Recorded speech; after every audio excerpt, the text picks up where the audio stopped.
Sahyadri bulletin media partner Nagar Sahyadri associated by Sahyadri publication.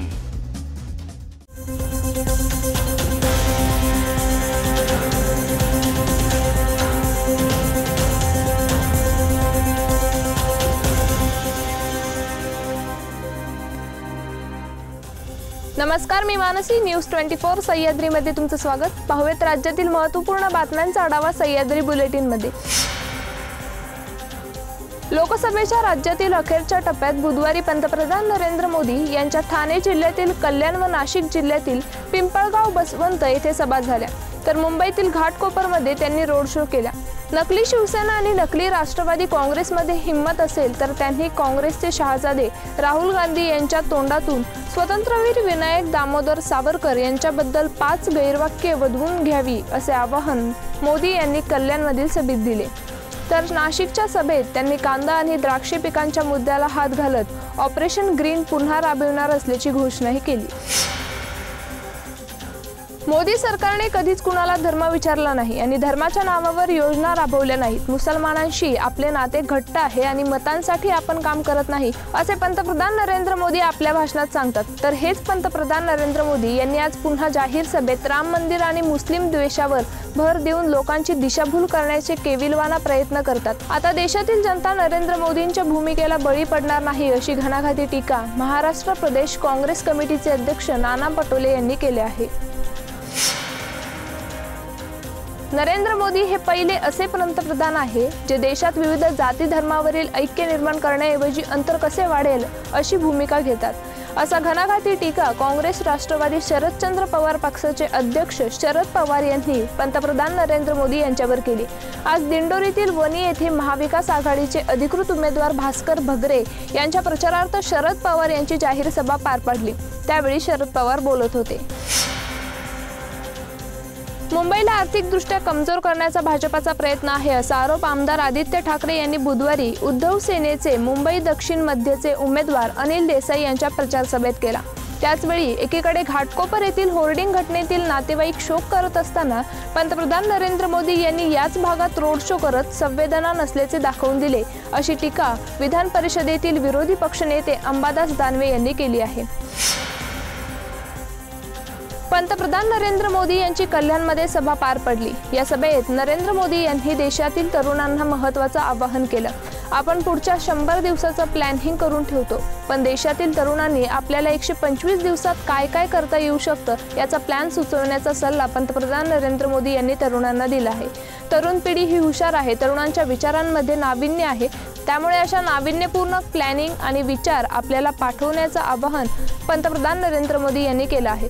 तरुणांनी सुचवल्यानुसार आपण 25 दिवस त्यांनी सुचवल्यानुसार काम करू असं मोठं वक्तव्य नरेंद्र मोदी यांनी कल्याणच्या सभेत जाहीरपणे केलं आहे। सह्याद्री बुलेटिन मध्ये घेऊया छोटीशी विश्रांती। रोखोक पत्रकारिता, निर्भीड बाणा आणि कणखर भूमिका, महाराष्ट्राचा सखा, सत्याचा पाठीराखा, शब्दांचं सामर्थ्य, विश्वसनीयतेची उंची। न्यूज 24 सह्याद्री। विश्रांतीनंतर तुमचं पुन्हा एकदा स्वागत। पाहूयात पुढील बातम्या। शरद पवार यांनी यापूर्वीच्या काळात अनेक राजकीय पक्ष फोडले, त्यामुळे आता शरद पवारांचा पक्ष फुटला अशी टीका करणाऱ्या मनसेचे राज ठाकरे यांना शरद पवार यांनी खोचक भाषेत प्रत्युत्तर दिले आहे।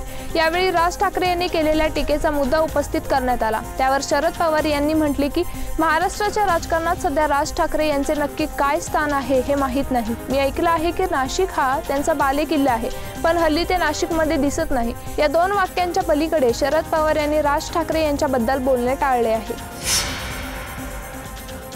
घरकुलचा हप्ता मिळत नसल्याने एका तरुणाने टोकाचे पाऊल उचलले आहे।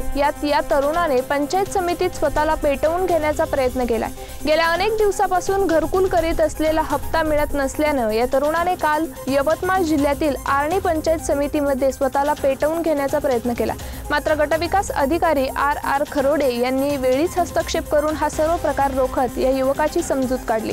या घटनेमुळे आर्णी पंचायत समितीमध्ये काही काळ गोंधळाचे वातावरण निर्माण झाले होते। राष्ट्रीय डेंग्यू दिनानिमित्त आज पंढरपुरात मलेरिया विभागाच्या वतीने जनजागृती रॅली काढण्यात आली। त्यावेळी गप्पी मासे पाळणे, दूषित पाण्याची स्वच्छता, आठवड्यातून एक दिवस कोरडा साजरा करणे अशा रोग प्रतिबंधात्मक उपाययोजना करण्याबद्दल जागृती करण्यात आली। पंढरपूर नगरपालिकेच्या मलेरिया विभागाच्या वतीने ही प्रभाग फेरी शहरातून काढण्यात आली। त्यावेळी ठिकठिकाणी गप्पी मासे आणि रोग प्रतिबंधक उपाययोजनांची प्रात्यक्षिकेही दाखवण्यात आली होती। मुंबईतील घाटकोपरच्या घटनेनंतर जिल्ह्यातील सर्वच पालिका प्रशासन ॲक्शन मोडवर आले आहे। धोकादायक स्थितीत असलेल्या होर्डिंग काढण्याची मोहीम हाती घेण्यात आली आहे। यवतमाळ शहरात पहिल्याच दिवशी तब्बल 40 होर्डिंग काढण्यात आले। यासाठी नगर परिषदेचे पथक शहरातील विविध भागात फिरत होते। इमारतीच्या छतावर असलेले सर्वच होर्डिंग काढण्यात आले आहे। वादळाच्या तडाख्यात कोसळण्याचा धोका असलेली होर्डिंग्स काढण्यात येत आहे। यासाठी जिल्हाधिकारी तसेच नगर परिषद व नगरपंचायत मुख्याधिकाऱ्यांना निर्देशने देण्यात आली होती। गेल्या काही दिवसांमध्ये राज्यातील विविध भागात वादळी वारे आणि मुसळधार पाऊस बरसताना दिसला आहे। त्यानंतर तुरळक ठिकाणी पाऊस सोडला तर उर्वरित राज्यात उष्णतेचे वातावरण आहे। हवामान विभागाच्या अंदाजानुसार पुढील 2 दिवसात राज्यात उष्णतेची लाट कायम राहण्याची शक्यता आहे। मात्र कोकण, मध्य महाराष्ट्र आणि मराठवाड्यातील तुरळक भागांमध्ये पाऊस किंवा विजांच्या कडकडाटासह पाऊस बरसू शकतो असा अंदाज हवामान विभागाने वर्तवला आहे। सह्याद्री बुलेटिन मध्ये इथेच थांबूया, मात्र तुम्ही पाहत रहा न्यूज 24 सह्याद्री।